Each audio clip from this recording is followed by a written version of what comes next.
كبيره قوي. انا عاوز اقول حضرتك انت متخيل ان انت الخلايا بتاعتك، كل خليه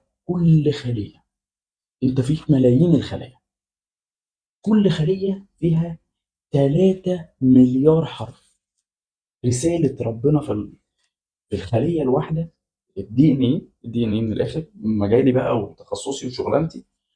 الدي ان ايه، انت بعون الله 3 مليار حرف مكتوبين.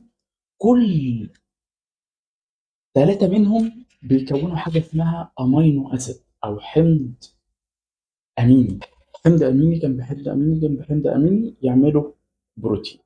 يبقى اللي بيحصل ان انا عندي 3 مليار حرف مكتوبين في رساله. ده الدي ان ايه بتاعي. 3 مليار، 3 بليون نيوكليوتايد.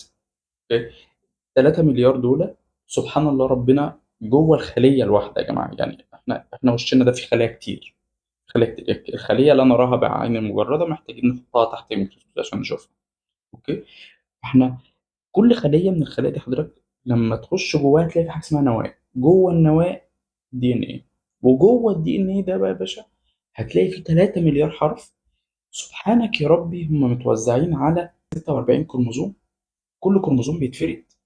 لما بيتفرد الكروموزوم هو دبل هيلكس، يعني اتنين كده. ده ربنا عامل زي أداة بسيطة إن هي تمنع حدوث التحورات الشديدة. لأن دايما كل واحد عكس التاني. يعني مثلا ال A قصادها T، ال C قصادها G. فلو حصل هنا تحول واتغيرت ال C، يجي انزيم ماشي يبص يلاقي هنا G يروح حاطط قدامه C، علشان ربنا يضمن إن الرسالة ما يحصلش فيها لعب وغلط كتير. طيب خش بقى الحتة اللي بعدها. لما بيتفرد بقى 3 مليون دول والاثنين دول يفتحوا كده، بيمشي انزيم كل ما يقرا ثلاثه. هو الاول بياخد نسخه من ده يطلعها بره، نسخه من ده يطلعها بره الخليه. ماسنجر ار ان ايه او الرسول. رسول الار ان ايه الرسول ده بيبقى سنجل ستراند، يطلع بره النواه، يطلع بقى في الخليه بره، يمسك انزيم عليه ويبدا يقرا كل ثلاثه، يحولهم لحمض اميني. ثلاثه اللي جنبهم حمض اميني كمان، ثلاثه جنبهم حمض اميني كمان.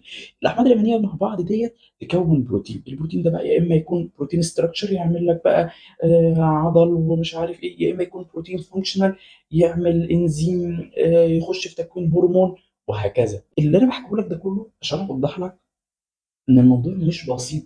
ببساطه ان انا لو وقفت بيض وفراخ بقيت برنس البرنس. لا، هو الموضوع مش بالبساطه بتاعت البيض والفراخ. هو الفكره كلها ان في حاجات بتسبب الحساسيه، في حاجات بتخلي الجسم بينتج حاجه اسمها انترليوكنز. الانترليوكنز دي مجموعه